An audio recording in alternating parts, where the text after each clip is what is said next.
গ্রামের মধ্যে একটি ঘটনাকে কেন্দ্র করে সাধারণ মানুষের মধ্যে ত্রাসের সৃষ্টি হয়েছিল। শোনা যায় এটি কোনো সাধারণ ঘটনা ছিল না, এর পিছনে লুকিয়েছিল এমন একটি সত্য যার সাথে সামঞ্জস্যতা বিধান করা ছিল অত্যাধিক কঠিন।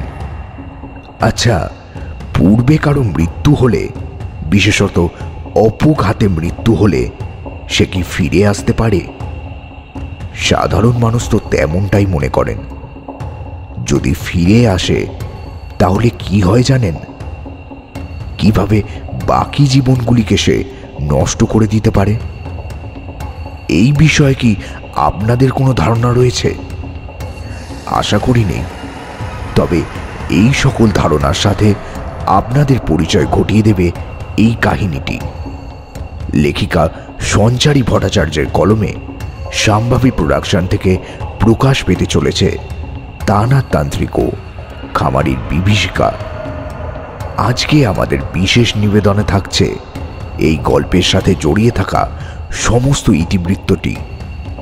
তাই মন দিয়ে শুনতে থাকুন এই মন খারাপের গল্প। শুরু করতে চলেছি আজকের বিশেষ নিবেদন প্রখ্যাত অলৌকিক গল্পকার সঞ্চারী ভট্টাচার্যের কলমে তারানাথ তান্ত্রিক ও খামারির বিভীষিকা।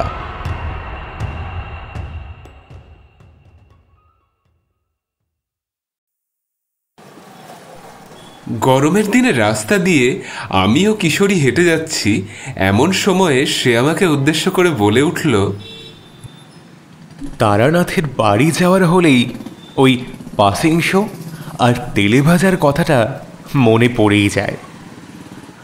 জানি না কেন মনে হয় ওগুলো না নিয়ে গেলে গল্প শোনবার স্বাদটাই হয়তো অপূর্ণ থেকে যাবে। আগের বারের গল্পটাও কি সুন্দর করেই না তুলে ধরেছিলেন উনি, আর এবারের ক্ষেত্রেও বিষয়টা বেশ চমৎকারই হবে। কি বলো বিভূতি? আমি ওর কথায় সায় না দিয়ে পারলাম না। আসলে মজুরি দেওয়া ছাড়া তো আর কোনো উপায়ও নজরে পড়ছিল না। আসলে আমিও অনেকদিন ধরেই তারানাথের সেবায় নিজেকে নিয়োজিত করতে পারিনি। তাই ভাবছিলাম কিছু একটা করে যদি তারানাথের কাছ থেকে অসাধারণ একখানা গল্প শুনে ফেলতে পারি তাহলে মন্দ হয় না। সেইভাবেই বিষয়টিকে নিয়ে এগোতে শুরু করলাম। সাধারণ দিনে মনটা ভারাক্রান্ত হয়ে থাকলেও তারানাথের ভিটেতে যাওয়ার দিন এক আলাদাই আনন্দ থাকতো। মনে হতো 7 রঙা চাদর গায়ে চড়িয়ে সেদিকে রওনা হয়ে গিয়েছি। এটাই ছিল সব থেকে উল্লেখযোগ্য প্রসঙ্গ। তবে কি ধরনের গল্প শুনতে পারবো এটা জানা ছিল না। নতুন নতুন জিনিসগুলোকে আবিষ্কার করতে আমাদের সকলেরই বেশ ভালো লাগতো। বিশেষ করে তারানাথের ওই গল্প বলার ভঙ্গির মধ্যেই নতুন নতুন আবর্তের রসদ লুকিয়ে থাকতো বই কি। সেখান থেকেই বেশ কিছু নতুন জিনিস শিখে নেওয়ার ইচ্ছে আদপেই তৈরি হয়ে যেত।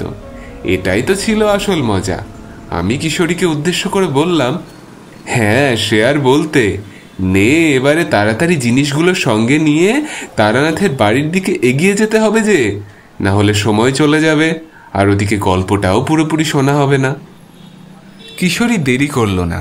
মোড়ের মাথা থেকে পাসিং শো ও তেলে ভাজা কিনে নিয়ে তারানাথের বাসার দিকে এগোতে শুরু করলো। আমিও ধিমি তালে এদিক ওদিক তাকাতে তাকাতে এগোতে থাকলাম। তারানাথের বাড়ির সামনে গিয়ে পৌঁছতেই দেখলাম সেখানে শ্রীনাথ দাঁড়িয়ে রয়েছে। তারানাথের বাড়িতে তার অবাধ বিচরণ লক্ষ্য করাই যেত। তিনি আমাদেরকে উদ্দেশ্য করে বললেন, বেশ, আপনারা যখন এসেই পড়েছেন তখন ভেতরে গিয়েই বসুন, আমি চারিকে ডেকে দিচ্ছি। শ্রীনাথ যথারীতি চারিকে ডেকে দিতেই সে আমাদের সামনে এসে হাজির হলো। আমি তাকে দেখেই বেশ আনন্দিত হয়ে উঠলাম। আসলে চারির সাথে কথা বলতে বেশ ভালো লাগতো। বয়সে ছোট হলেও তার মধ্যে এক আলাদাই আভিজাত্য ছিল। সমস্ত বিষয়গুলিকে নিয়ে চর্চা করতে সে দিব্যি ভালোবাসত। সাথে আমাদের আদর আপ্যায়নেও কোনো ত্রুটি রাখত না। আমাদেরকে একেবারে ঘরের লোকের মতোই সমাদর করত সে। এই বিষয়টি অচিরেই আমার মন জয় করে নিয়েছিল। আমি ভাবতাম এত অল্প বয়সেও কিভাবে সে এত সুন্দর সুন্দর গুণের অধিকারী হয়ে উঠতে পারে। এর মধ্যেই হয়তো সমস্ত রহস্যের বীজ নিহিত ছিল। তবে আমার মনের মধ্যে তারানাথের কথাগুলির অন্তর্নিহিত অর্থ নিরূপণের চিন্তাটাই সর্বদা উল্লেখযোগ্যতা রাখত।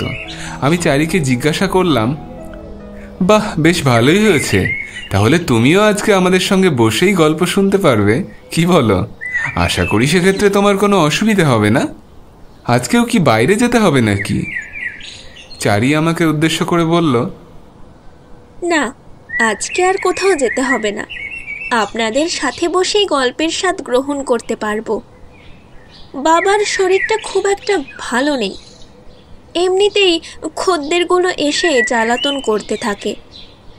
তারপরে বাবার আবার বয়সও হয়েছে।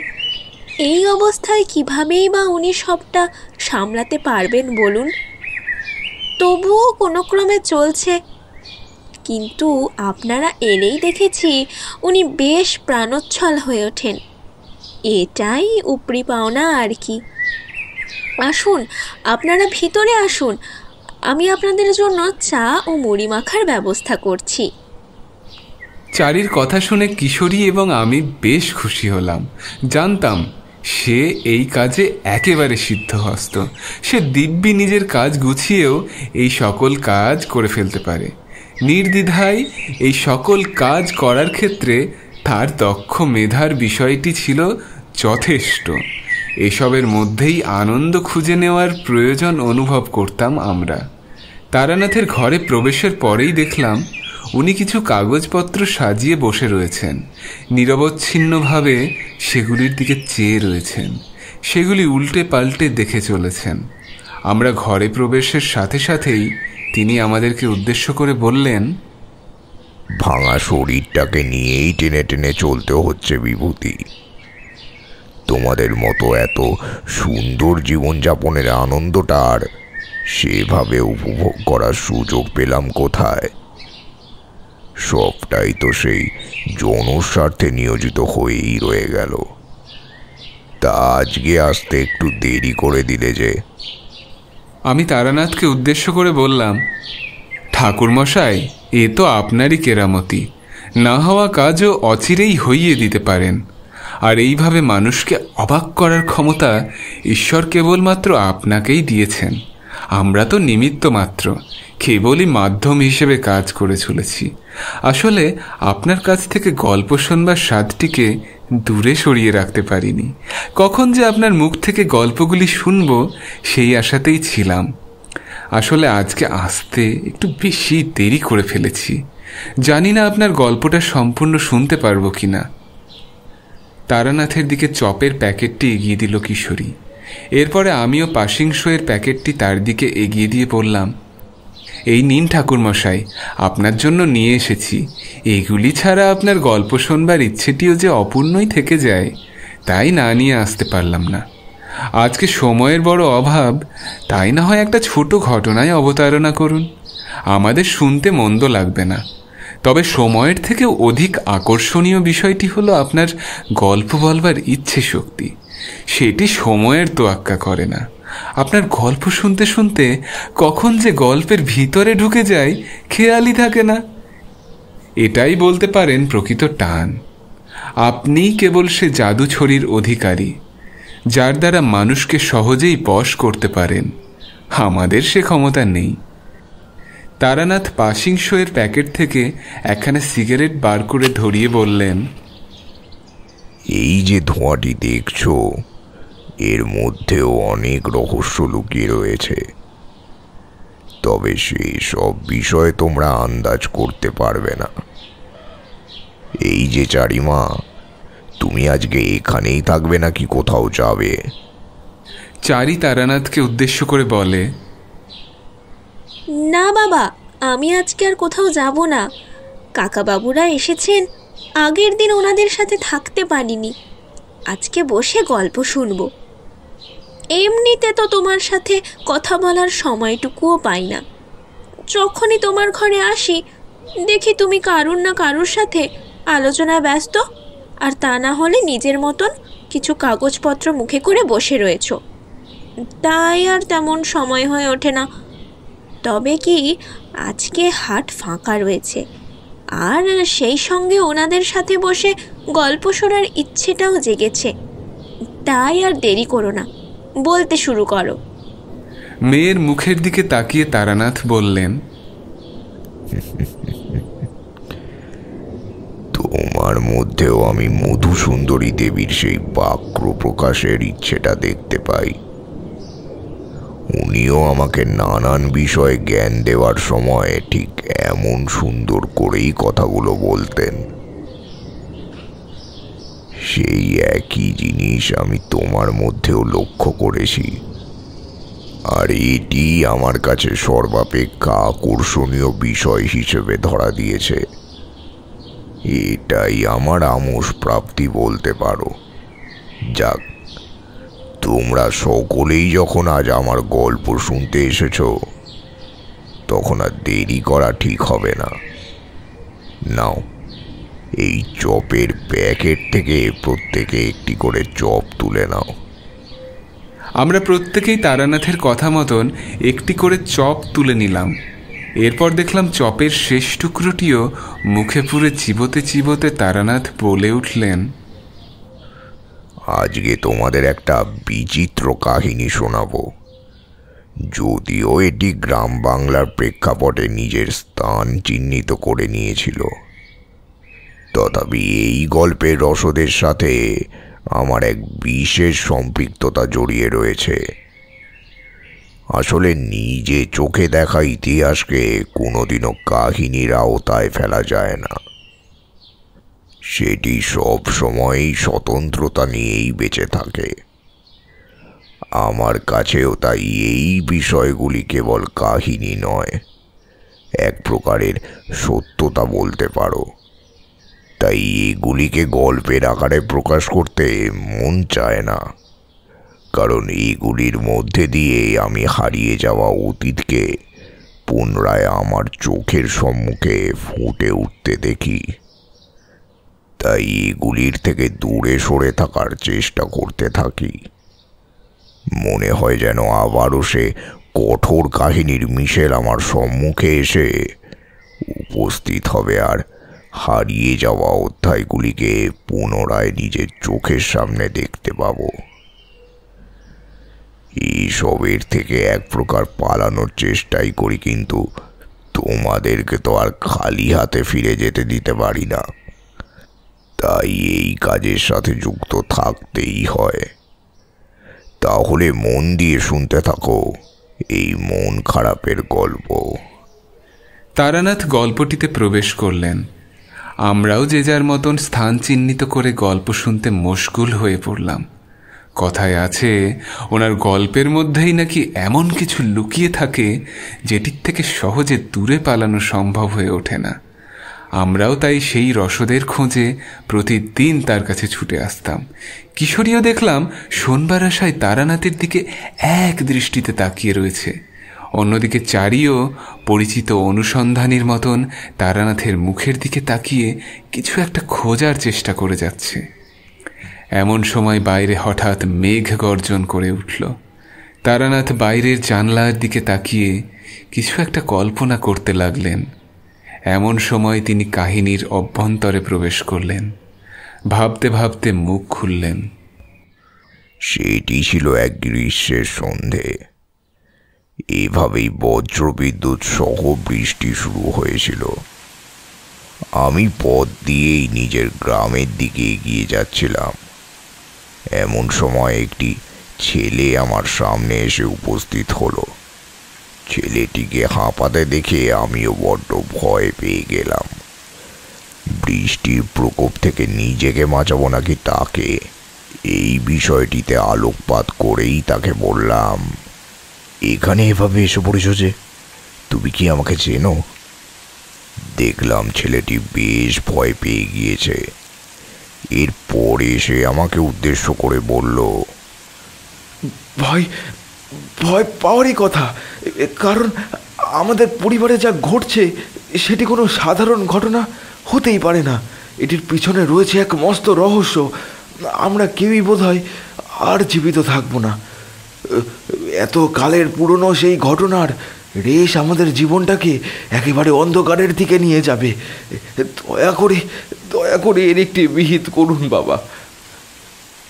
আমি দেখলাম ছেলেটির শরীরের অবস্থা বেশ দুর্বল হয়ে পড়েছে। আমি তাকে বললাম, এখানে এভাবে দাঁড়িয়ে থাকা সম্ভব নয়। বাজ পড়ছে, সেই সাথে প্রবল ঝড় উঠেছে, বৃষ্টিও পড়ছে। এসো, তুমি আমার সাথে এক্ষুনি আমার কুটিরে চলো, বাকি কথা ওখানেই সারব। আমি ছেলেটিকে নিয়ে নিজের কুটিরের দিকে রওনা হয়ে গেলাম। তড়িঘড়ি করে কুটিরে প্রবেশ করলাম। এরপরে একখানা গামছা তার দিকে এগিয়ে দিয়ে বললাম, আমার তো দুর্যোগ মাথায় নিয়ে ঘোরবার একটা অভ্যেস রয়েছে, তবে তোমাকে দেখে মনে হয় না তুমি এসবের সাথে তেমনভাবে যুঝতে শিখেছ। এই নাও গামছাখানা, তাড়াতাড়ি জলগুলো মুছে নাও, না হলে যে অসুস্থ হয়ে পড়বে। আমার কথাগুলো শুনে ছেলেটির চোখে জল ছলছল করে উঠল। সে আমার হাত থেকে গামছাখানা নিয়ে নিজের মাথাটা ভালো করে মুছে নিল। আমিও সেই ফাঁকে ভিজে বস্ত্র বদলে নিলাম। এরপরে ছেলেটিকে চৌকির উপরে বসতে বললাম। একটু স্থির হয়ে বসো বাবা, তোমাকে দেখে তো মনে হচ্ছে তোমার খুব একটা বয়স হয়নি, কিন্তু মাথায় এমন চিন্তার মেঘ জমেছে কেন? কোন বিষয়টিকে নিয়ে এত দুশ্চিন্তা করে চলেছ? সত্যি কি খুব জটিল কোনো বিষয়? তাহলে আমাকে বলতে পারো। আসলে আজকালকার দিনে মানুষের মধ্যে এমন কিছু বিষয়কে নিয়ে দ্বন্দ্ব তৈরি হয় যেগুলোকে কাটিয়ে ওঠা বড় মুশকিল। তবুও মানুষ এসবের সাথে লড়াই করেই চলেছে। তাই আমারও দুশ্চিন্তা ক্রমে বেড়েই চলেছে। না হয় বলেই ফেলো কি হয়েছে। আমার কথাগুলো শুনে ছেলেটি বেশ কিছুটা স্বস্তি অনুভব করল। এরপরে আমাকে উদ্দেশ্য করে বলল, আমাদের গ্রামের নাম খামরি। আজকে আপনার কাছে এমনি এমনি আসেনি বাবা, অনেকের কাছে জিজ্ঞাসাবাদ করে তবে আপনার ঠিকানা পেয়েছি। আমার নাম হলো গিয়ে পবন, আমি থামড়ি গ্রাম থেকে এসেছি। আপনাদের এই গ্রামের থেকে আমাদের গ্রামের দূরত্ব খুব বেশি না হলেও বেশ কিছুটা ওই পাথুরে পথ অতিক্রম করে তবেই যেতে হয়। আসলে গ্রামটি পাহাড়ের কোলে গড়ে ওঠাই এই বিপত্তি। তবে আমরা ওই ছোট্ট গ্রামটিতে বেশ সুখেই ছিলাম বাবা। আমার এক দাদা আছেন আর এক বোন। আমার পিতামাতা জীবিত ছিলেন, তবে আর এখন নেই। ওই বিভীষিকা তার প্রাণ হরণ করেছে। এই বিভীষিকার হাত থেকে রক্ষা পেতেই আমি আপনার কাছে ছুটে এসেছি। আমার দাদার জীবন সংকটে বাবা। ওই নারী যে কোনো মুহূর্তে আমার দাদাকে শেষ করে ফেলবে। তাকে ঘরের মধ্যে বেঁধে রাখতে হচ্ছে। আমার বোন সরলা আর আমি মিলে ওই কাজ করতে বাধ্য হয়েছি বাবা। শেষমেশ ওই কাজ করতেই হয়েছে, না হলে যে আর কোনো উপায় নেই। কি করব বলুন বাবা? সমস্যাটাই এত বড় যে এর থেকে বেরোনোর আর কোনো উপায় দেখতে পাচ্ছি না। আমি ছেলেটিকে কথার জাল বুনতে দেখে বুঝলাম সে একটি গম্ভীর সংকটে পড়েছে। এই সংকটের হাত থেকে তাকে রক্ষা করা না গেলে সে কোনোভাবেই উদ্ধার লাভ করতে পারবে না। তাই আমি বিষয়টিকে আরো গুরুত্ব দিয়ে জিজ্ঞাসা করবার আগেই সে বলে উঠল, শাকচুন্নির আত্মা প্রবেশ করেছে আমার বৌদির শরীরে। বৌদি কেমন যেন একটা আচরণ করছে, স্বাভাবিক অবস্থায় নেই। তার সাথে কথা বলতে গেলেই এমন এমন সব কথা বলছে যেগুলির সাথে আমাদের পরিবারের কোনো যোগসূত্রই নেই। আমার পিতা এসবে বিশ্বাসী ছিলেন না। তিনি ঘরের লক্ষ্মীর কথা রাখতে জঙ্গল থেকে কাঠ কেটে নিয়ে আসতে গিয়েছিলেন। সেখান থেকে ফেরবার পথে নদীর ধারে কেউ তার গলার উপরে প্রচণ্ড জোরে আঘাত করেছিল। এরপরে তাকে হিড় হিড় করে টানতে টানতে নদীর জলের দিকে এগিয়ে নিয়ে গিয়েছিল। তারপরে তাকে ফেলে তার মুখটিকে ওই পাঁকের ভিতরে চেপে দেওয়ায় তার দম একেবারে আটকে আসে। আমার পিতা কোনো ক্রমে ওই পরিস্থিতির হাত থেকে বেঁচে বেরিয়ে বাড়িতে ফিরে এসেছিলেন ঠিকই, তবে এর পর থেকেই তিনি ঘুম জ্বরে আক্রান্ত হয়ে পড়েন, আর এই ঘটনার কয়েকদিনের মধ্যেই তিনি মারা যান। পিতার মৃত্যুর সময়ে সকলের চোখেই জল ছিল, কেবল আমার নতুন বৌদি পূর্ণিমার চোখে কোনো জলের চিহ্ন দেখতে পাওয়া যায়নি। আমার পিতার মৃতদেহের সামনেই বসে সে বলেছিল, দারুণ কাজ করেছি আমি, এটাই তো চেয়েছিলাম। ঠিক যেভাবে তুই সেদিন আমার অধিকার খণ্ডন করেছিলিস, আমাকে আমার প্রাপ্য ন্যায্য অধিকারের থেকে দূরে সরিয়ে রেখেছিলিস, আজকে তোর পরিবারের সকলের অধিকার সেইভাবেই খর্ব করব আমি।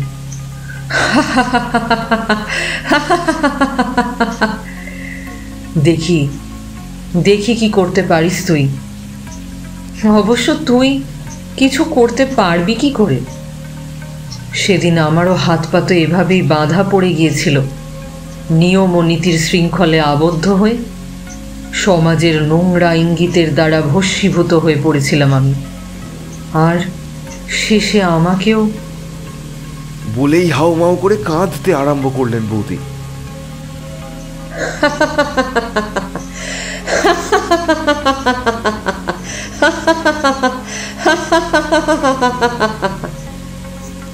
ব্যাস, হঠাৎই দেখলাম সেই কান্না পুনরায় অট্টহাসিতে রূপান্তরিত হয়ে গিয়েছে। বৌদির চোখ দুটো একেবারে লাল টকটকে বর্ণ ধারণ করেছিল। আমি আর বোন সরলা সেটি দেখা মাত্রই ওখানে বসে ঠকঠক করে কাঁপতে শুরু করেছিলাম। আমাদের শরীরে রক্ত একেবারে হিম হয়ে গিয়েছিল।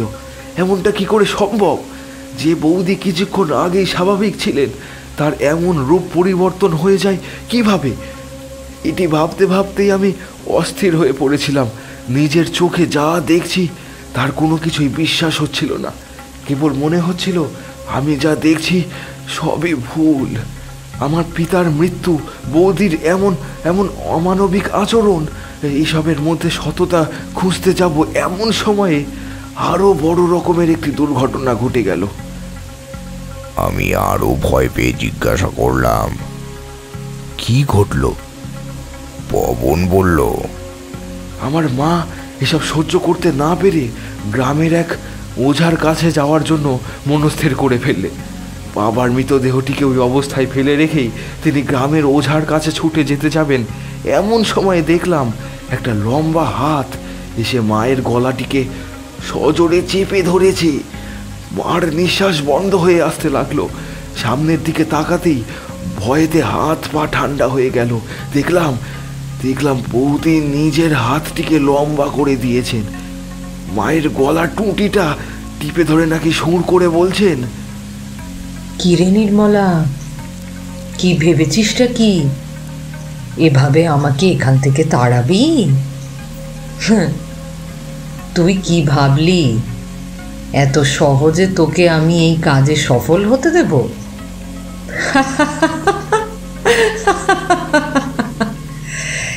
এত সহজে তোকে আমি আবারও আমাকে ঠকাতে দেব?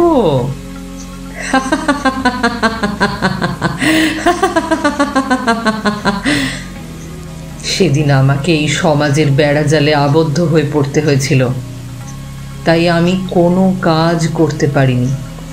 আমাকে সমস্ত কিছুকে ব্যতি রেখে মৃত্যুকে বরণ করে নিতে হয়েছিল। আর আমার সাথে সাথে শেষ হয়ে গিয়েছিল আমার মা ও বাবাও। কিরে নির্মলা, কিছু মনে পড়ছে? কিরে, কিছু মনে পড়ছে তোর?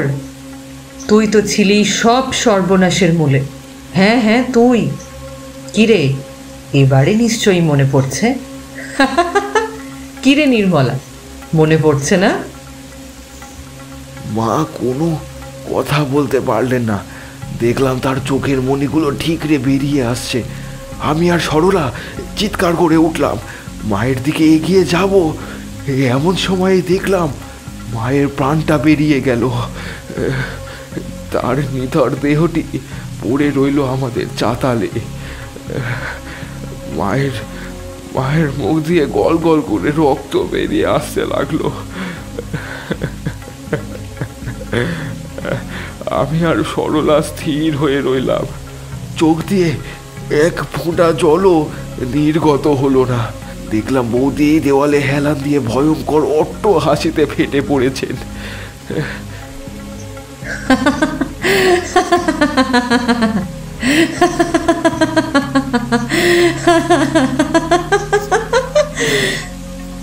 এখন আর আমাকে কষ্ট করে মারতেও হয় না কাউকে।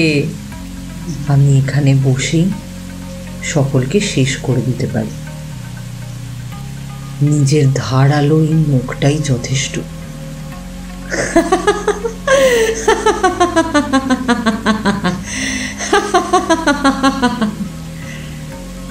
এবারে তোদের পালা, তোরা মরবি এবার।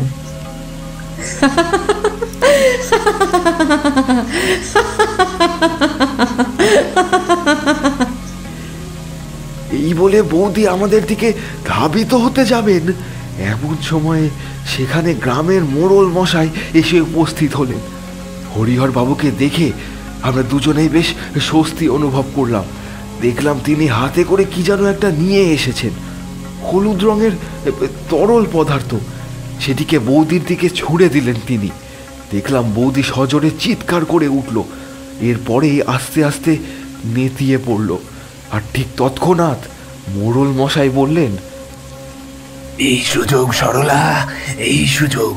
এবার তোরা পূর্ণিমাকে ধরে ধরে নিয়ে গিয়ে ঘরে আটকে দে, না হলে কিন্তু ও তোদেরকেও মেরে ফেলবে। জানি না ওর শরীরে কে প্রবেশ করেছে, তবে এটুকু বুঝতে পারছি ও আর নিজের সত্তার মধ্যে নেই। যে প্রবেশ করেছে সে নিজের কাজ সিদ্ধ করার স্বার্থেই ওর শরীরটি ব্যবহার করছে। কে প্রবেশ করেছে এটি খুঁজে বার করা আমার পক্ষে সম্ভব নয়। এর জন্য প্রয়োজন এমন একজনকে যিনি আত্মার সঙ্গে কথা বলতে পারবেন। কারুর শরীরের ভিতরে অবস্থান করা কোনো আত্মাকে ওই মানব শরীর ছেড়ে বেরিয়ে আসতে বাধ্য করবেন। আর এই কাজ কোনো সাধারণ তান্ত্রিকের দ্বারা কখনোই সম্ভব নয়। আমার ভাইপো আমাকে একজনের কথা উল্লেখ করেছিল, তবে সে অনেক কাল আগে। একবার নাকি সে ওই তান্ত্রিকের দর্শন পেয়েছিল। ওনার নাম তারানাথ। উনি এখান থেকে বেশ কিছুটা দূরে একটি গাঁয়ে থাকেন, ওটি তার বাসভূমি। তবে উনি ভবঘুরে ওই গ্রামে তাকে অনুসন্ধান করলে পাওয়া যাবে কিনা তা আমার জানা নেই। তবে আমি এইটুকু জানি, ঈশ্বরের নামে শপথ করে কোনো শুভ কাজের উদ্দেশ্যে রওনা হয়ে গেলে সবই সম্ভব হয়। অসম্ভবকে সম্ভব করার নামই তারানাথ। এরপরে উনি আমাকে আপনার গ্রামের নাম জানিয়েছিলেন। আমরা ততক্ষণে পূর্ণিমা বৌদিকে ধরে ধরে নিয়ে গিয়ে তার ঘরের জানালার সঙ্গে শিকল দিয়ে বেঁধে রেখে এসেছি। কিন্তু এর পরেও তার অত্যাচার কমেনি। সে এত দূরে অবস্থান করেও গ্রামের একাধিক মানুষের ক্ষতি করেই চলেছেন। এরপরে হয়তো উনি আমার দাদাকে, মানে ওই সমীরকেও শেষ করে ফেলবেন। দাদা ভালোবেসে পূর্ণিমা বৌদিকে বিবাহ করে নিয়ে এসেছিলেন। দাদার যদি কিছু হয়ে যায়, আমাদের মাথার ওপর থেকে ভরসার হাতটাই একেবারে উঠে যাবে। এই সকল বিপদের হাত থেকে কেবল আপনি আমাদেরকে রক্ষা করতে পারবেন বাবা। আমি আসলে আপনাকে চিনতেও পারিনি। বৃষ্টির দাপটে এদিকে আসতে গিয়ে আপনার সাথে ধাক্কা খেয়ে মাটিতে পড়ে গিয়েছিলাম। ভেবেছিলাম আপনার কাছেই সাহায্য প্রার্থনা করব, কিন্তু আপনাকে দেখেই মনে হলো আপনি অনেক জ্ঞানী। এছাড়া হরিহর কাকার বলা বর্ণনার সাথে আপনার বর্ণনা হুবহু মিলে গিয়েছিল, তাই আমি এতটা নিশ্চিত হয়ে যেতে পেরেছিলাম। আমাকে দয়া করে ফিরিয়ে দেবেন না বাবা, আপনার দুটি পায়ে পড়ি। কথাগুলি বলা শেষ করেই পবন আমার সামনে বসে চোখের জল ফেলতে লাগলো। আমি কখনোই মানুষের দুর্বলতার সুযোগ নিতে পারিনি। এইসব ঘটনা গ্রামে আয়াদিন লেগেই থাকে। আমাকেও সেই সময় নিজের একটি বিশেষ কাজ সংগঠিত করবার উদ্দেশ্যে বেনারসে যেতে হতো। আমি ওকে কিছুই একটা বুঝিয়ে সুঝিয়ে নিজের গন্তব্যের উদ্দেশ্যে বেরিয়েই পড়তে পারতাম, কিন্তু সেটি আমার দ্বারা একেবারেই সম্ভব হলো না। আমি ওর চোখের জল মুছিয়ে ওকে আশ্বস্ত করে বললাম, ভয়ের কিছু নেই, আমি জানি তুমি ঘোর সংকটে পড়েই আমার কাছে এসেছো। এরও একটি বিহিত করা যায়, তবে সেই কাজ খুবই কঠিন। তোমাদের মোড়ল মশাই ঠিকই বলেছেন, যিনি এইসব কাজ করতে সক্ষম হবেন তাকে আত্মার সাথে কথা বলার ক্ষমতা রাখতে হবে, কারণ এই ক্ষমতা ব্যতীত সেই কাজকে সুনিপুণভাবে করা সম্ভব হবে না। আমি যাব তোমার সাথে, আগামীকাল রওনা হয়ে যাব, একটু ধৈর্য ধরো তুমি। সেদিন রাতটা আমি আর পবন কুটিরেই কাটিয়ে দিলাম। এরপরে ভোরের আলো ফুটতেই আমরা খামারির উদ্দেশ্যে রওনা হয়ে গেলাম। বৃষ্টিতে গ্রামের রাস্তা বেশ নরম হয়ে গিয়েছিল, চারিদিকে কাদা থাকায় ঠিকভাবে এগিয়েও যাওয়া সম্ভব হচ্ছিল না। ওই কাদা জল পেরিয়েই আমরা সামনের দিকে এগোতে শুরু করলাম। পবন আমাকে উদ্দেশ্য করে বলল, বাবা, বলছি ওই খামড়িতে পৌঁছতে বেশ দেরি হয়ে যেতে পারে। পৌঁছতে পৌঁছতে রাত হয়ে যাবে, তবে এই এতটা রাস্তা আমাদেরকেই পদব্রজে অতিক্রম করতে হবে বই কি, নাহলে আর কোনো উপায় নেই। এই পথে যানবাহনের কোনো বন্দোবস্ত নেই। স্থানীয় গ্রামগুলিতে গরুর গাড়ির চল থাকলেও পার্বত্য এলাকার দিকে এসব কোনো গাড়ি যায় না। এইটাই হচ্ছে সমস্যা। আপনার চলতে কোনো অসুবিধা হচ্ছে না তো বাবা? আমি পবনকে উদ্দেশ্য করে বললাম, না, তেমন কোনো অসুবিধা হচ্ছে না। আসলে আমি এমনিতেই যাযাবর, স্থান থেকে স্থানান্তর প্রকৃতির খোঁজে বেরিয়ে পড়ি। গ্রামের এই নিশ্চিদ্র গলিগলির বুকে জমে থাকা স্মৃতির পাহাড়গুলিকে সরিয়ে সামনের দিকে এগিয়ে যেতেই আমার বেশ ভালো লাগে। ওর মধ্যেই তো আমি আনন্দ খুঁজে পাই, এক চিরাচরিত আনন্দের মিশেল বলতে পারো। বলো তো দেখি, এভাবে আর কতজনই বা নিজের জীবনকে চরিতার্থ করতে পেরেছে? কিন্তু যারা পেরেছে তারা কিন্তু এর মধ্যেই মুক্তি খুঁজে পেয়েছে। আমিও তাই কোনো বিধিনিষেধের তোয়াক্কা না করেই এগিয়ে গিয়েছি। তবে এই দীর্ঘ সময়ের মধ্যে আমাকে একাধিক উপলব্ধিকে নিজের অন্তরে স্থান করে নিতে দিতে হয়েছে। সর্বদাই যে ভালোটাই পেয়েছি এমনটা নয়, ভালোর সাথে খারাপও মিশে থেকেছে। আর পেয়েছি সেই সকল অতীতের স্মৃতি বিজড়িত অধ্যায়গুলিকে, যেগুলি আমাকে সর্বদাই হাতছানি দিয়ে নিজের দিকে ডেকেছে। এটাই ছিল প্রধান প্রতিকূলতা। তবে সব কিছুকে মেনে নিয়েই জীবনে এগিয়ে যেতে হয়, না হলে জীবন যুদ্ধে জয়লাভ করা সম্ভব হয়ে ওঠে না। গ্রামের প্রকৃতি আমাকে বরাবর টানে। এখানে ঝিঝি পোকার ডাক থেকে শুরু করে পেঁচার কর্কশ কণ্ঠস্বর, সব কিছুর আলাদা মাধুর্য রয়েছে। যাই বলো, এই সকল মাধুর্যকেই নিজের সঙ্গী বানিয়ে নিয়েছি। এইগুলিকেই আমার চলার পথে সাথী হিসেবে বেছে নিয়েছি। একাধিকবার পথে যেতে যেতে এমন কিছু বিপদের সম্মুখীন হয়েছি যেগুলির বাস্তবে হয়তো তেমন কোনো অস্তিত্বই নেই, তবুও সেগুলির সাথে লড়াই করতে হয়েছে। বহুবার প্রাণ সংশয়ের সম্ভাবনাও তৈরি হয়েছে, কিন্তু নিজের অন্তরে থাকা শক্তিকে কার্যকরী করে আমি এগিয়ে গিয়েছি। সর্বদাই যে ওই সকল কালো শক্তির সাথে মোকাবিলায় জয়লাভ করতে সক্ষম হয়েছে এমনটা নয়, কিন্তু এর মধ্যে দিয়েও শুভ শক্তির আধারকে খুঁজে বার করেছি। আর অশুভ শক্তির পরাজয়ের মধ্যে দিয়ে যেন শুভ শক্তির পরম বৃক্ষের সূচনা ঘটে থাকে। এটিই তো প্রধানতম কৌশল। এটিই তো একজন সাধকের কাছে পরম তৃপ্তির ও অনুতৃপ্তির বিষয়। তবে এসবের অর্থ অনুধাবন এত সহজ নয়। দেখলাম পবন আমার কথাগুলিকে বেশ মনোযোগ সহকারেই শুনে চলেছে। এভাবেই পথ চলতে চলতে কখন যে খামারি গ্রামের সীমান্তে এসে উপস্থিত হয়েছি বুঝতেই পারিনি। দেখলাম বেশ রাত হয়ে গিয়েছে। ঝিঝির মিলিত স্রোত কানের পাশ বরাবর প্রবাহিত হয়ে বাতাসের গর্ভে কোথাও মিলিয়ে যাচ্ছে। আমি সেই মুহূর্তেই পবনকে উদ্দেশ্য করে বললাম, আচ্ছা, তোমাদের গ্রামে প্রবেশের পরেই একটা বিশ্রী পচা গন্ধ নাকে ভেসে এলো। এখানে যে প্রেতের বাস রয়েছে সেটি একেবারেই যথাযোগ্য, তবে এসবের পিছনে কিন্তু একটি ইতিহাস রয়েছে। সেই ইতিহাসের সাথে যুঝতে পারাটা কিন্তু এতটাও সহজ নয়। এর মধ্যে লুকিয়ে থাকা আসল রসদটিকে খুঁজে বার করতে হবে। তবে এর জন্য প্রয়োজন তোমার সহযোগিতার, কারণ এই কাজে আমার প্রাণ অবধি চলে যেতে পারে। এই সাধনা এতটাই কঠিন। পবন আমার দিকে এক দৃষ্টিতে তাকিয়ে থাকবার পরে বলল, বেশ, আমি আপনার সাথে থাকবার চেষ্টা করব। আমাকে আপনি নির্দিষ্ট উপায় বলে দেবেন, সেটির উপরে ভিত্তি করেই আমি এগোতে থাকব। আমি আর কথা বাড়ালাম না। এরপরে পবনের সাথে গ্রামের মধ্যভাগে এসে উপস্থিত হলাম। দেখলাম দূরে একটি কুটিরে আলো জ্বলছে। পবন সেটিকে আঙুল নির্দেশ করে বলল, এই যে কুটিরটি দেখছেন, এটাই আমাদের। তবে আমার বাবার সাথে গ্রামের মোড়লের সুসম্পর্ক ছিল।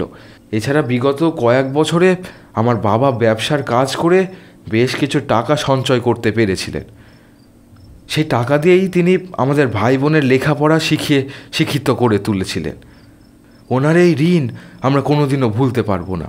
এই গাঁয়ের বেশিরভাগ মানুষ আজও অশিক্ষায় অন্ধকারেই থেকে গিয়েছেন। তবে আমরা আজকে লেখাপড়া শিখে অনেক কিছু আবিষ্কার করতে পেরেছি, এমনকি এই আমার দাদা সমীরও। কিন্তু জানি না এই অতীতের কোন কালিমা পুনরায় ফিরে এসে আমাদের এই সুখের সংসারটিকে একেবারে তছনছ করে দিয়েছেন।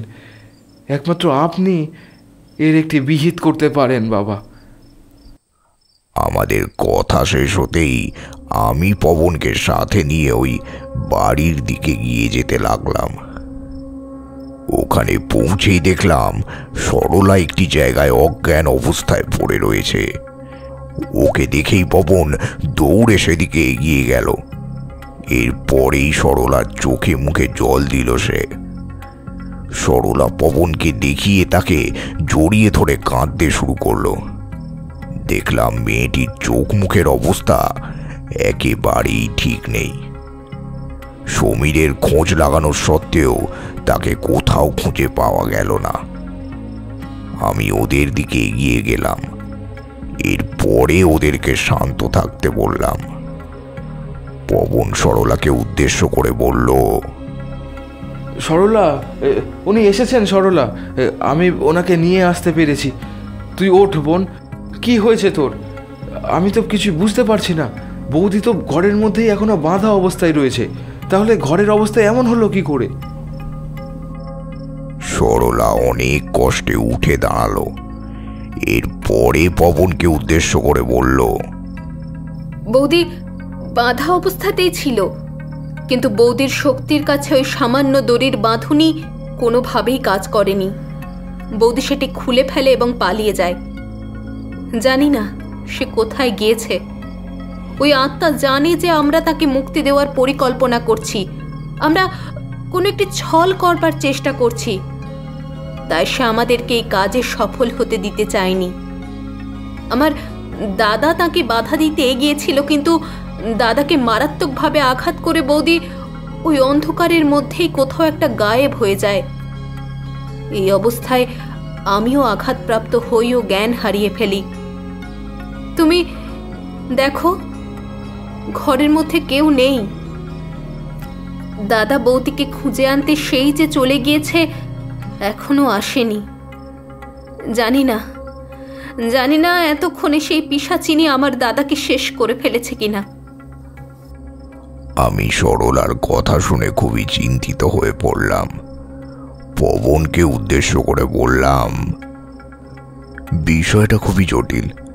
এভাবে হাল ছেড়ে দিলে পরিস্থিতি আরো কঠিন আকার ধারণ করতে পারে। আমাকেই এই কাজে সাহায্য করতে হবে। সরলা, তুমি আর পবন এখানেই থাকো।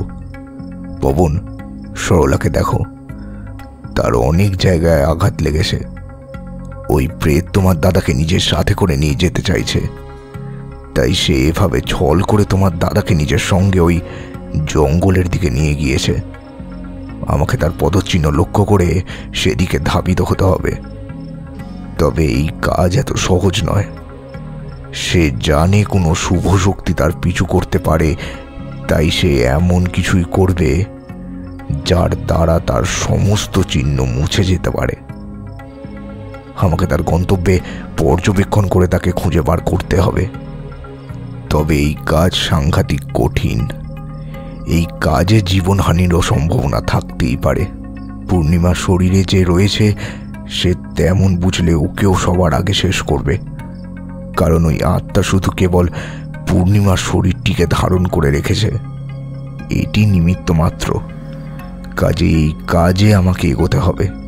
তোমাদের কাউকেই আমি এই কাজের অংশীদার করতে পারি না, কারণ এর দ্বারা তোমাদেরও জীবনহানির সম্ভাবনা তৈরি হতে পারে। তাই নিজেদের খেয়াল রেখো। আমি আসছি। আমি এই কথাগুলি বলে কুটির ত্যাগ করলাম। বাইরে আসতেই দেখলাম প্রচণ্ড জোরে হাওয়া বইতে শুরু করেছে। হু হু করে বয়ে চলেছে বাতাস, আর সেই সাথে মেঘের গর্জন দামামা বাজিয়ে আমাকে লক্ষ্য করে এগিয়ে আসছে। সেই মেঘের গর্জনের সাথে পেরে ওঠার কাজ খুবই কঠিন। বাতাসের দাপটে রাস্তার ধুলোবালি চোখে মুখে প্রবেশ করতে থাকায় সামনের পরিসরটি একেবারে ধোঁয়াটে আবরণ ধারণ করতে থাকে। তবুও জানতাম আমাকে এগোতেই হবে, যেভাবেই হোক, না হলে নিরীহ মানুষের প্রাণ সংশয়ের সম্ভাবনা থেকেই যাবে। আমার হাতে ছিল কিছু ভস্ম, সেটিকেই আমি রাস্তার দুধারে ছড়িয়ে দিতে থাকলাম। দেখলাম যে যে জায়গাগুলিতে ভস্মের রং কালো বর্ণ ধারণ করেছে, বুঝলাম ওই অঞ্চলগুলি দিয়েই সেই আত্মা জঙ্গলের দিকে ধাবিত হয়েছে। আমার অনুমান ক্রমে সত্য প্রমাণিত হতে শুরু করলো। দেখলাম সেই ভস্ম আমাকে জঙ্গলের দিকেই এগিয়ে যেতে বলছে। জঙ্গলটি ছিল বেশ ঘন। অত ঘন জঙ্গলের মধ্যে কাউকে খুঁজে পাওয়ার কাজও ছিল বেশ কঠিন। সেই সাথে মেঘের গর্জন আর ধুলোবালির ভিড়ে রাস্তাও পরিষ্কারভাবে দেখতে পাচ্ছিলাম না। আমি সমস্ত বাধা এড়িয়ে মা কালীর নাম স্মরণ করতে করতে জঙ্গলের দিকে অগ্রসর হলাম। জঙ্গলের সীমান্তে এসে পৌঁছতেই দেখলাম চারিদিকের পরিবেশটা কেমন যেন ধোঁয়াটে বর্ণ ধারণ করেছে। এমন সময় জঙ্গলের এক প্রান্ত থেকে ভেসে আসা গোয়ানির আওয়াজ কানে আসতেই আমি বুঝলাম সেটি কোনো মানুষেরই হবে। অন্ধকারের মধ্যে কিছুই দেখবার উপায় ছিল না। আমার গায়ের চাদরটি একটি কাটা ঝোপের সাথে আটকে বেশ কিছুটা অংশ ছিঁড়ে যাওয়ায় আমি আরও চিন্তিত হয়ে পড়লাম। এমন সময় শুনতে পেলাম সেই গোয়ানির শব্দের প্রখরতা। সেটি ক্রমে আরো জোরালো হয়ে উঠছিল। জোরালো ভাবেই আমাকে ইঙ্গিত করছিল। আমি ওই কাটা ঝোপের থেকে নিজের চাদরটিকে সরিয়ে ওই গুল্মের থেকে পাটা উদ্ধার করে জঙ্গলের গভীরে অগ্রসর হলাম। যেদিক থেকে সেই শব্দ ভেসে আসছিল সেদিকের হাওয়ার বেগটা ছিল আরো প্রবল। মায়ের মন্ত্র জপ করতে করতে এগিয়ে যাচ্ছিলাম বলে হয়তো সমস্ত সমস্যার হাত থেকে রক্ষা পাওয়ার কাজটিও এত সহজবদ্ধ হয়ে উঠেছিল। আমি আরো কিছুটা এগোতেই দেখলাম একজন কিছু কাটা ঝোপের উল্টো দিকে উপুর হয়ে পড়ে রয়েছে। তার শরীরের নানান স্থানে ক্ষতের সৃষ্টি হয়েছে। সে আমাকে দেখা মাত্রই গোয়ানির শব্দ করে কিছু একটা বলতে লাগলো। আমি অদূরে দাঁড়িয়ে কিছুই অনুধাবন করতে না পারায় তার দিকে সামান্য এগিয়ে গেলাম। দেখলাম সে তার রক্তাক্ত হাত দুটি দিয়ে আমার ডান পা আঁকড়ে ধরেছে। বুঝলাম এ অবশ্যই কোনো মানুষ, আহত কেউ। আমি তাকে ওই কাঁটা ঝোপের থেকে উদ্ধার করে বাইরে নিয়ে আসলাম। আমি তাকে জিজ্ঞাসা করলাম, তোমার নাম কি, আর তোমার এমন অবস্থা হলো কিভাবে? ছেলেটির বয়স খুব একটা বেশি ছিল না। সে আমার প্রশ্ন শুনতেই কোনো ক্রমে জবাব দিল, আমার নাম সমীর। আমি ওই অদূরের গায়ে থাকি। আমার নিজের স্ত্রী পূর্ণিমার খোঁজে এই জঙ্গলে এসে পৌঁছেছি, কিন্তু এরপর আমাকে সে সজোরে আঘাত করে এখানে মেরে রেখে যেতে চেয়েছিল। আমি তার সামনে মরে যাওয়ার ভান করায় সে বিষয়টা বুঝতে পারিনি। জানি না এই ঘন জঙ্গলের মধ্যে কোথায় রয়েছে সে। ওকে বাঁচান বাবা, ওকে বাঁচান।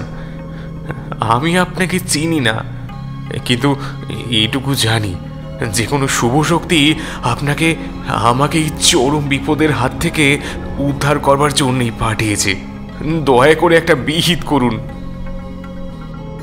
আমি সমীরের মুখে তার পরিচয় জানবার সাথে সাথেই গোটা বিষয়টি আন্দাজ করে ফেলতে পারলাম। এরপরে তাকে উদ্দেশ্য করে বললাম, এখন ভয় পাওয়ার সময় নয় সমীর। তুমি যাকে নিজের স্ত্রী ভাবছ সে তোমার স্ত্রী নয়। এখন তার শরীরে রয়েছে এক ভয়ঙ্কর অপশক্তি যে তাকে নিয়ন্ত্রণ করছে। এখন তুমি কোনোভাবেই সেই শক্তির সাথে মোকাবিলা করতে পারবে না, কারণ সাধারণ মানুষের পক্ষে ওই সকল শক্তির সাথে যুঝতে পারার ক্ষমতা নেই।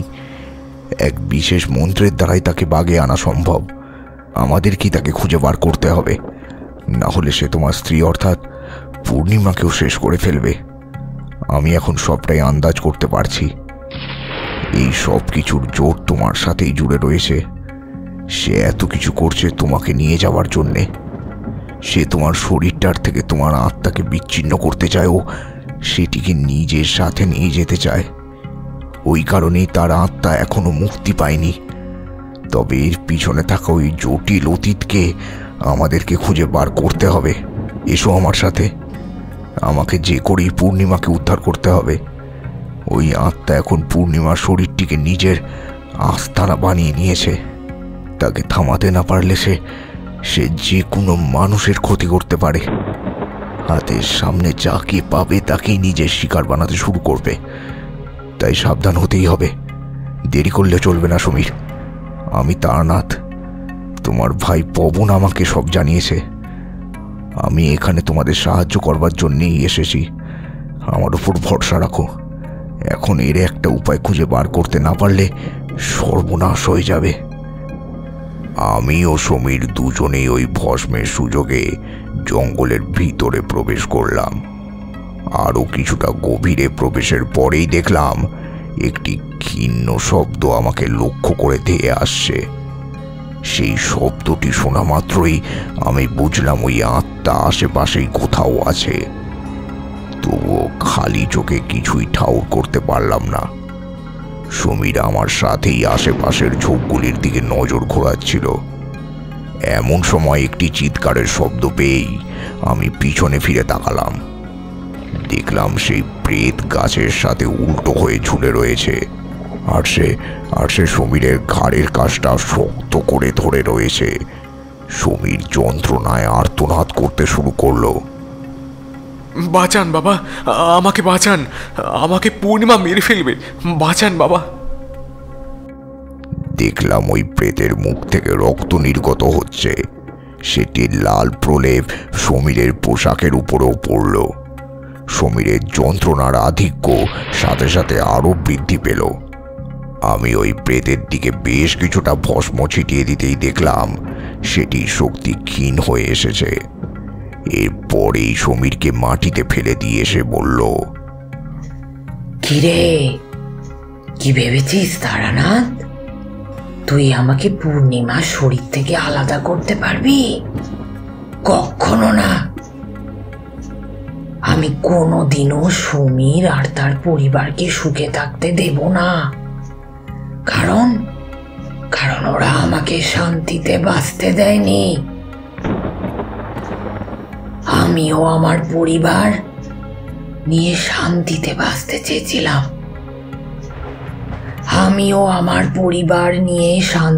বাঁচতে চেয়েছিলাম। সমীরের সাথে ভালোভাবে সুখে শান্তিতে জীবনটা কাটিয়ে দিতে চেয়েছিলাম।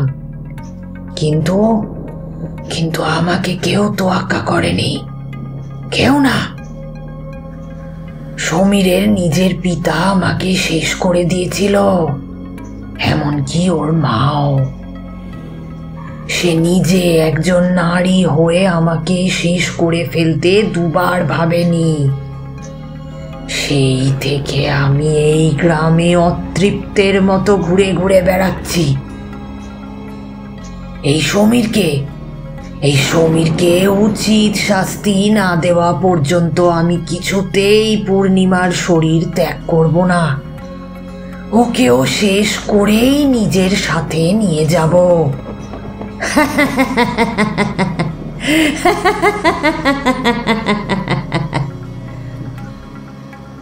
এর আগে তো কত সাধু আর তান্ত্রিকই না এলো, কিন্তু কেউ কি কিছু করতে পারলো? পারবেও না, কেউ কিচ্ছু করতে পারবে না। আমার শক্তির সাথে কেউই পেরে উঠবে না, এমনকি তুইও না।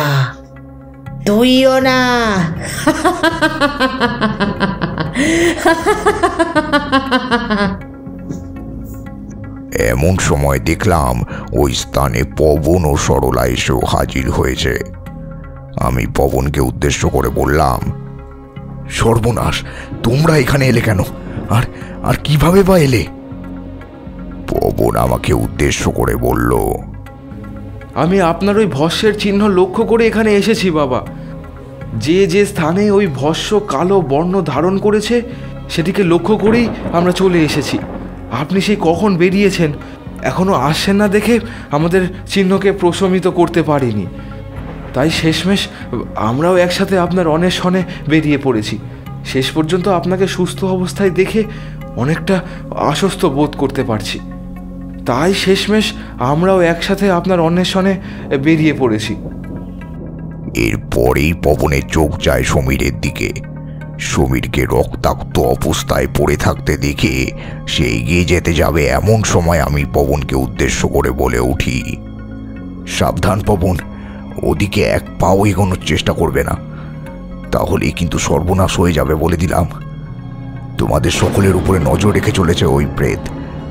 ওদিকে এক পা এগোলেই ওই প্রেত তোমাদের শরীরের উপরে কবজা করে নেওয়ার চেষ্টা করবে। এর ফলে বিপদ কিন্তু আরও বাড়বে। এছাড়া এখন ওই প্রেতের ক্ষমতা আমার থেকে অনেক বেশি, কারণ আমি তাকে কাবু করতে পারিনি। যতক্ষণ না পর্যন্ত কোনো প্রেতের শক্তিকে মন্ত্রের দ্বারা কাবু করে নিয়ন্ত্রণে নিয়ে আসা সম্ভব হচ্ছে, ততক্ষণ পর্যন্ত ওই প্রেত নিজের ক্ষমতায় বলীয়ান থাকে। তাই তোমরা আমার অনুমতি ব্যতীত ওই দিকে একবারই এগিয়েও না। এরপরে আমি এক বিশেষ মন্ত্রের উচ্চারণ করতে শুরু করলাম। এটি ছিল প্রেত বশীকরণ মন্ত্র। এই মন্ত্রের দ্বারা সহজেই প্রেতের শক্তিকে নিয়ন্ত্রণে নিয়ে আসা সম্ভব হয়ে থাকে, যাতর দ্বারা প্রেত নিজের ক্ষমতাকে আর বৃদ্ধি করতে পারবে না। প্রেতের ক্ষমতা ওই শক্তির মধ্যেই সন্নিবিষ্ট হয়েই থেকে যায়। ওম ক্লিং ভ্লিং ক্লিং ক্লিং হুম ফম ফট স্বাহা। ওম ক্লিং হুম ক্লিং ক্লুং ওম ক্লিং ক্লিং ক্লু ফট স্বাহা। একাধিকবার এই মন্ত্রের উচ্চারণ করতে থাকলাম। দেখলাম সেই প্রেত দুর্বল হয়ে পড়ছে। আমি ভাবলাম এইটি সঠিক সময় যখন আমি এই প্রেতের কাছ থেকে গোটা বিষয়টা জানতে পারবো। একবার যদি কোনো পরিযায়ী আত্মা নিজের উদ্দেশ্যের কথা নিজের মুখে ব্যক্ত করে ফেলে, তাহলে তার শক্তি অনেকটাই কমে যায়। সে আর কোনো শরীর ধারণ করতে পারে না, তার ধারণ ক্ষমতা চিরতরে হ্রাস পায়। আমি ওই প্রেতকে উদ্দেশ্য করে বললাম, কে তুই? বল, কে তুই? কেন পূর্ণিমা শরীরের মধ্যে প্রবেশ করেছিস? তোকে সত্যিটা আজ বলতেই হবে, না হলে এই ভস্মের সাহায্যে আমি তোর সমস্ত শক্তিকে খর্ব করব। তুই এখান থেকে চলে যেতে বাধ্য হবি। তুই বলবি নাকি আমি আমার ক্ষমতার প্রয়োগ শুরু করব? প্রেতের ওই ভয়ঙ্কর হাসির প্রভাবটা অনেকটাই ক্ষীণ হয়ে এলো। এরপরে সে ওই লাল বর্ণের চক্ষু দিয়ে আমার দিকে তাকালো।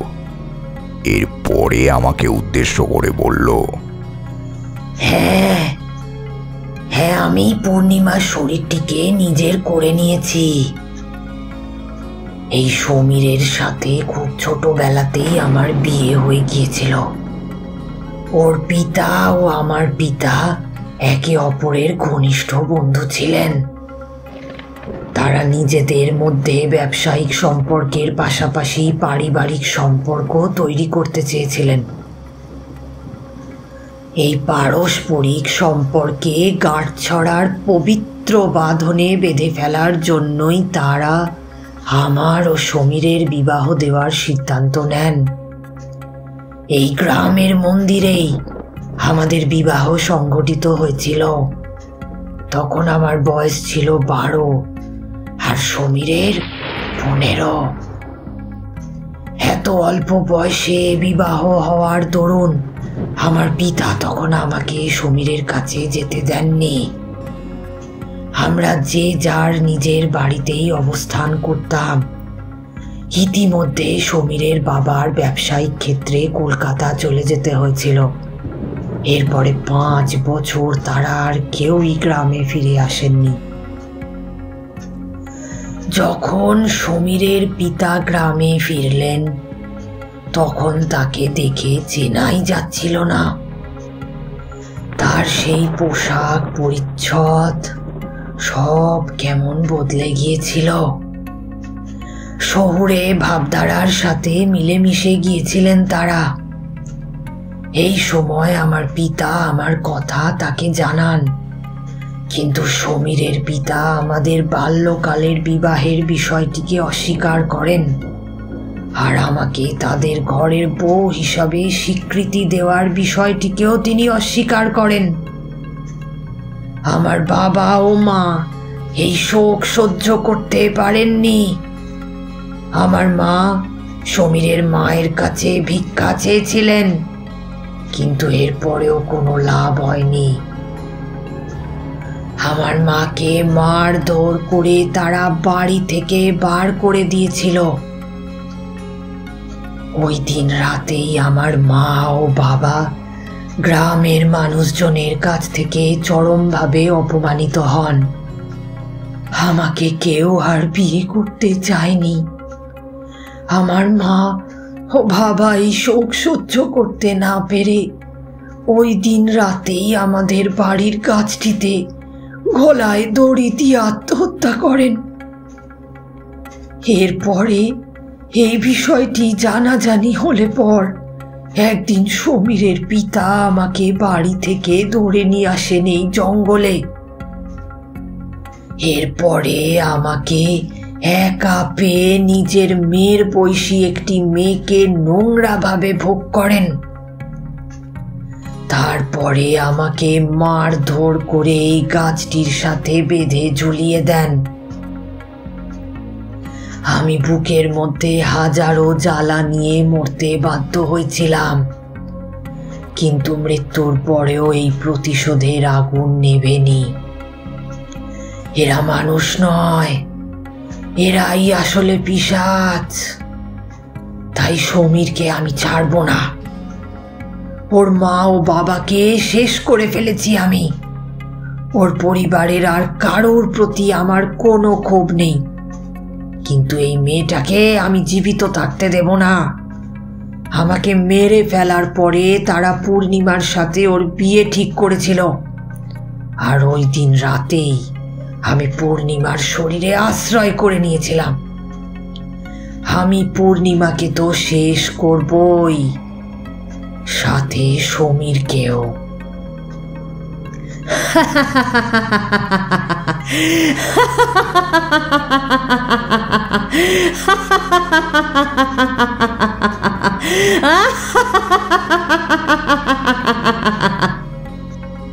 এই অট্টহাসির শব্দ চারিদিকে বিস্তার লাভ করতে লাগলো। আমি কিছু করবার আগেই দেখলাম সমীরের দেহটি শূন্যে ভাসছে। এরপরে সেই আত্মা সমীরের দেহটিকে দুমড়ে মুচড়ে মাটিতে নিয়ে এসে ফেলল। দেখলাম সমীর গোয়াচ্ছে তার মুখ দিয়ে আর কোনো কথা বেরোচ্ছে না। ওই আত্মাটি তখনও সমীরের মুখের দিকে তাকিয়ে রয়েছে আর বলছে, আর কিছুক্ষণের প্রতীক্ষা, এরপরেই তোমার ওই আত্মা আমার আত্মার সাথে মিলিত হবে। মিলন হবে আমাদের সমীর, মিলন হবে। আমাদের তো একসাথেই থাকার কথা ছিল, এবারে আমি তোমাকে শেষ করব। আমি এবার তোমার হব সমীর, আর তুমিও চিরকালের জন্য আমার।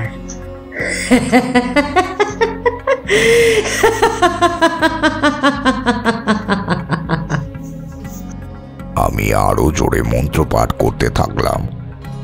এমন সময় দেখলাম আকাশে মেঘের গর্জন শুরু হয়েছে।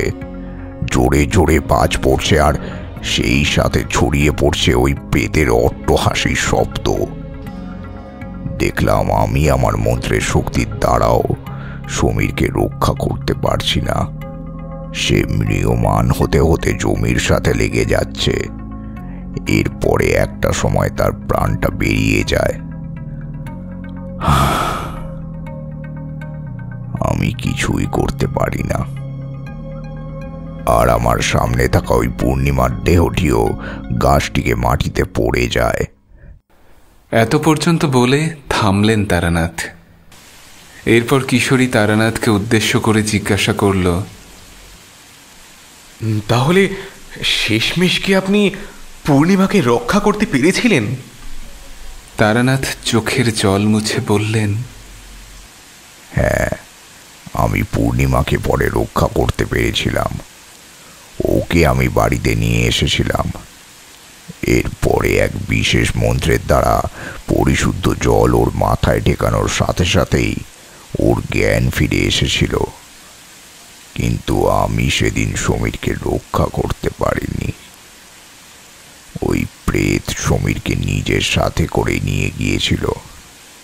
সে যেমনটা বলেছিল ঠিক তেমনটাই করেছিল। আমি যে মানুষ, আমি তো আর ঈশ্বর নই। তাই আমি নিজের সবটা লুটিয়ে দিয়েও সমীরকে রক্ষা করতে পারিনি। তাকে ফিরিয়ে আনাও আমার আর সম্ভব হয়নি। পরে জানতে পেরেছিলাম ওই মৃত মেয়েটির নাম ছিল গৌরী।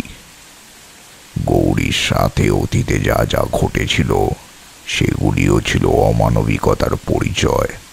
তাই এগুলির থেকে সমীরকে রক্ষা করবার ইচ্ছেটাও আমার কাজ করেনি। তবুও আমি তাকে রক্ষা করতে উদ্যত হয়েছিলাম, কারণ সমীরের কোনো দোষ ছিল না, ছিল তার পিতা মাতার। সমীর তখন এত কিছু ভালো মন্দ বোঝবার জায়গায় ছিল না, তাই ওকে শাস্তি দেওয়া সম্ভব ছিল না। কিন্তু শাস্তি তো পেতেই হলো। আসলে জানো তো, পাপ যার দ্বারাই হোক না কেন, তার সাথে যুক্ত থাকা সমস্ত মানুষকেই ওই পাপের মাসুল ভুগতে হবে। এটি যে বিধির লিখন, এটি যে বিধির বিধান। দেখলাম তারানাথ বিমর্ষ হয়ে পড়েছেন। আমরা সেদিন আর তাকে কোনোভাবেই বিরক্ত করলাম না। আমি আর কিশোরী বাড়ির দিকে রওনা হয়ে গেলাম। তবে পুনরায় যে তারানাথের কাছ থেকে ভালো একটি গল্প শুনতে পারবো, সেই ঝোঁকটি কাজ করতে থাকলো বই কি।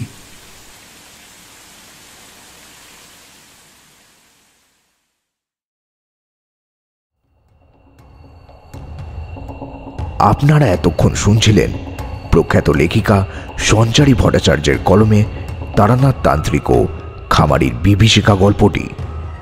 আজকের গল্পে কথক ও মোড়লের চরিত্রে ছিলেন অমিত, কিশোরী, শ্রীনাথ ও সমীরের চরিত্রে ছিলেন নিগম, চারির চরিত্রে ছিলেন সুবর্ণা, পবনের চরিত্রে ছিলেন প্রীতম, সরলার চরিত্রে ছিলেন দেবস্মিতা, বৌদি ও পেতনির চরিত্রে ছিলেন সঞ্চারী ভট্টাচার্য এবং তারানাথ তান্ত্রিক ও কাহিনী সূত্রধরের চরিত্রে আমি সুবর্ণ।